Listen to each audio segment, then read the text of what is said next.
السلام علیکم دوستو، میرا نام ہے زین عابد اور آپ دیکھ رہے ہیں سچ کہانی۔ ویڈیو شروع کرنے سے پہلے میں آپ کو یہ بتاتا چلوں کہ اس کو بنانے کا میرا واحد مقصد آپ لوگوں کے سامنے تاریخ، سیاست، شوبز، اسلامی تاریخ، سائنس اینڈ ٹیکنالوجی اور دنیا میں کوئی بھی اہم واقعے سے متعلق ایک نیوٹرل اور سچ پہ مبنی نقطہ نظر پیش کرنا ہے۔ امید ہے آپ کو یہ ویڈیو پسند آئے گی۔ طالبان کون ہیں اور افغانستان میں طالبانوں کی تاریخ کیا ہے؟ کیا یہ ایک ہجوم ہے یا پھر ایک منظم تنظیم؟ یہ سب جانیں گے آج کی اس ویڈیو میں۔ طالبان کے بارے میں جاننے کے لیے ہمیں تاریخ میں آج سے 50 سال پیچھے جانا پڑے گا۔ 70 کی دہائی کے آخر میں جب سوویت یونین نے افغانستان پر قبضہ کرنا شروع کیا تو امریکہ کو یہ ڈر بیٹھ گیا کہ سوویت یونین افغانستان پر قبضہ کرنے کے بعد بحیرہ عرب کے گرم پانیوں تک رسائی چاہتا ہے۔ سوویت یونین کا افغانستان کے راستے بحیرہ عرب کے گرم پانیوں پر قبضہ کرنے کا خواب بہت پرانا تھا، جو کہ سوویت یونین کے قیام سے بھی پہلے زار نکولس کے دور سے چلا آ رہا تھا۔ یہ کولڈ وار کا زمانہ تھا جب امریکہ اور سوویت یونین ایک دوسرے کو نیچے دکھانے کے لیے ہر میدان میں کچھ نہ کچھ کرتے رہتے تھے۔ اس لیے جب سوویت یونین نے افغانستان پر حملہ کیا تو امریکہ سے رہا نہ گیا اور اس نے وہ کام کیا کہ جس نے سوویت یونین کو تو ختم کر کے رکھ دیا، مگر پوری دنیا کی تاریخ بھی اس کے اس اقدام سے ہمیشہ کے لیے بدل گئی۔ افغانستان پر سوویت یونین کی آرمی نے ٹینکوں اور جنگی جہازوں سے حملہ کیا، مگر وہ حملہ جو سب سے زیادہ مہلک ثابت ہوا وہ گن شپ ہیلی کاپٹرز مل Mi-24 کا تھا، جس نے افغانیوں کی نسلیں اجاڑ کر رکھ دیں۔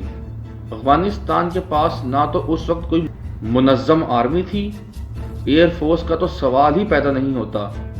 اس وقت افغانستان کے لوگ AK-47 یا دوسری جنگی عظیم کے زمانے میں استعمال ہوئی رائفل سے سوویت یونین کی آرمی کا مقابلہ کر رہے تھے، اور امیدوں کے مطابق ہی اس کا نتیجہ نکل رہا تھا کہ سوویت یونین افغانستان کے بیشتر علاقوں پر قبضہ کرتا جا رہا تھا۔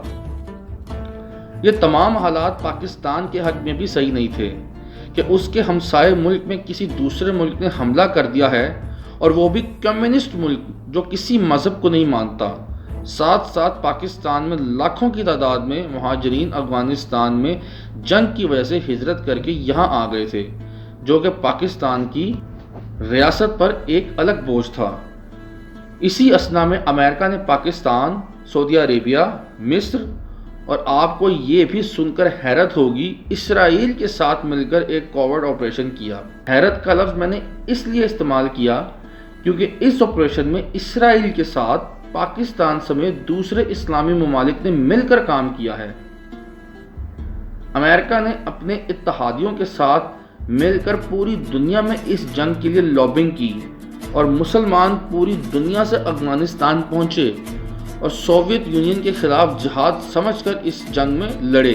اس وقت امریکنز ان تمام جنگجوؤں کو مجاہدین یا فریڈم فائٹرز کہہ کر بلایا کرتے تھے۔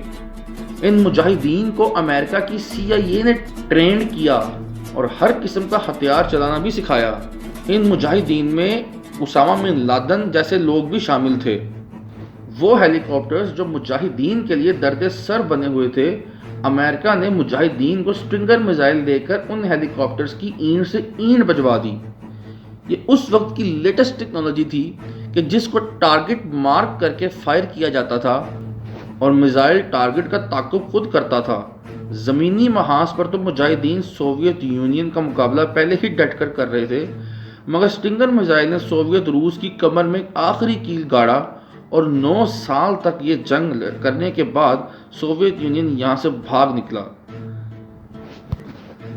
یہاں یہ بتاتا چلوں کہ امریکہ نے مجاہدین کو براہ راست CIA کی مدد سے ٹریننگ تو دی، مگر زیادہ تر ٹریننگ، اسلحہ اور فوڈ سپلائی CIA نے ISI کے توسل سے ہی مجاہدین کو دیا۔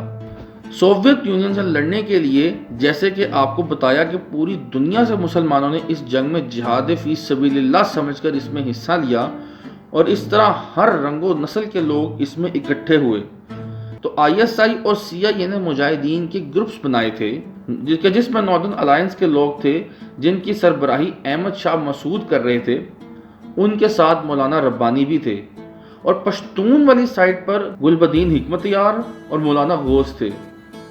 اب جب سوویت یونین یہاں سے بھاگ کھڑا ہوا تو امریکہ نے بھی اپنا سامان باندھا اور بغیر کوئی حکومت بنائے، کوئی انفراسٹرکچر کھڑے کیے بغیر ان مجاہدوں کے ہجوم کو افغانستان میں چھوڑ کر غائب ہو گیا۔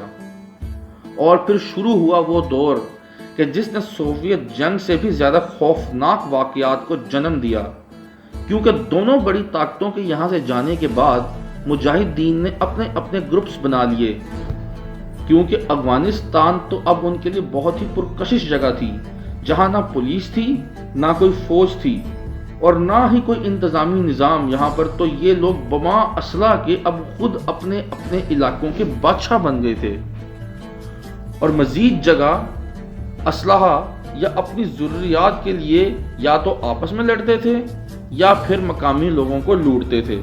انہوں نے لوٹ مار، جناب الجبر اور ہر قسم کی برائی کا ایسا بازار گرم کیا کہ جو سوویت یونین کے دور میں بھی افغانستان میں نہیں ہوا ہوگا۔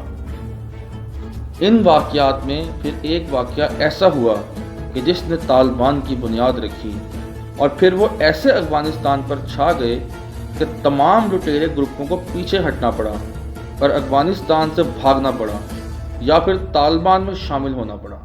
یہ سب آپ کو بتائیں گے مگر ہسٹری آف طالبان کی اگلی قسط میں۔ جی ہاں دوستو، تو کیسے لگی آپ کو ہماری یہ ویڈیو؟ کمنٹس میں ضرور بتائیے گا، اور اس ویڈیو کو زیادہ سے زیادہ لائک اور سبسکرائب کریں تاکہ اس طرح کی مزید انفارمیٹیو ویڈیوز ہم آپ کے لیے لا سکیں۔